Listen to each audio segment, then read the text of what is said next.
Hi, Rich Carrubba for bowlingball.com.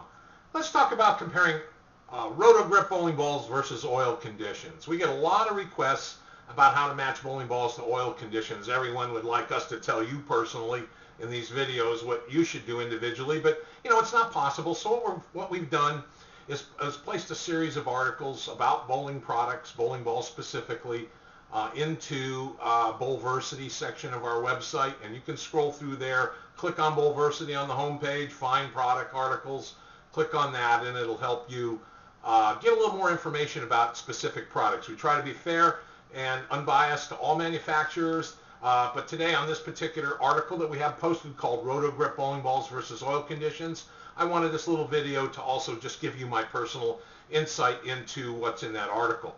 What we did is we posted a couple of graphs or charts right from the Roto Grip public access on their website. They've allowed everybody to view it in the world, and all we've done is just took the information and put it in an article and condensed it a bit for you so it's easy to refer to. If you're considering getting a Roto Grip bowling ball, simply refer to the chart. It'll help you. First, the characteristics is a cover stock comparison chart. It talks about the various cover stocks that Roto Grip uses on all their balls and all their lines.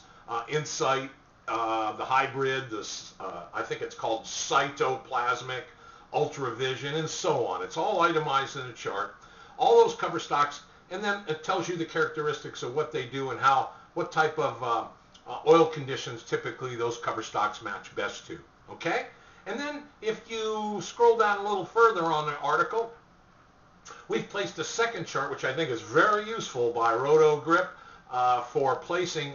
It's called, I don't really know what they call the chart, but all it does is it tells you, it differentiates between if you're a stroker, an in-between player, or even a power player, a cranker.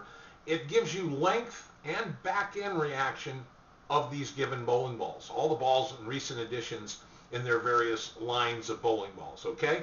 So they use a scale of 1 to 20. So if you get a high rating, say 19.5, on back-end reaction as example, that means you're going to get the strongest, probably the strongest differential from the break point to the pocket, the sharpest angle of entry into the pins. That's how they rate this. Obviously somewhere around 10 would be a middle of the road, or even less than 10 would be less than the maximum potential.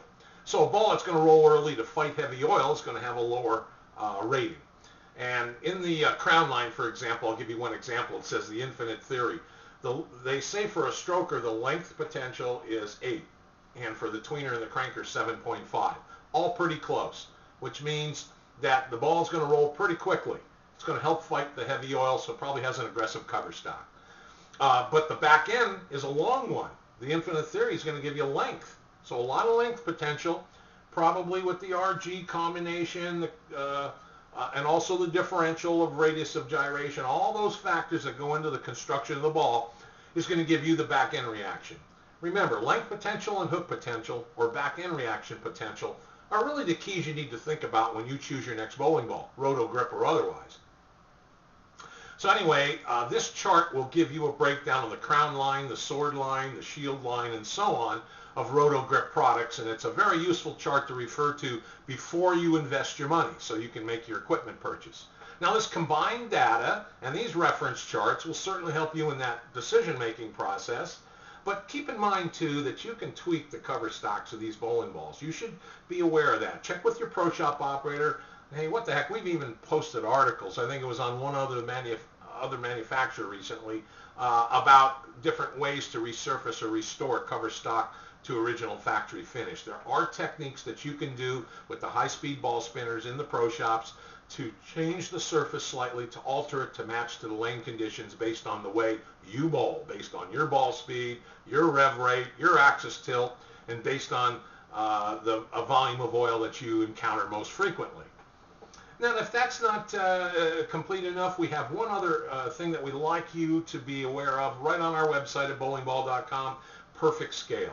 Click on the perfect scale. You'll see a nice chart scale come out.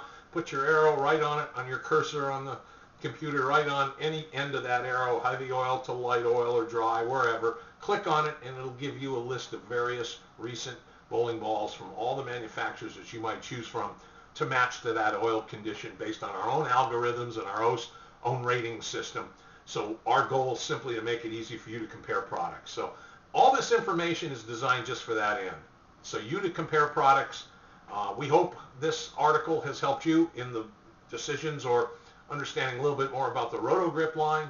And of course, if you have any comments, you can place them right underneath the article on the website.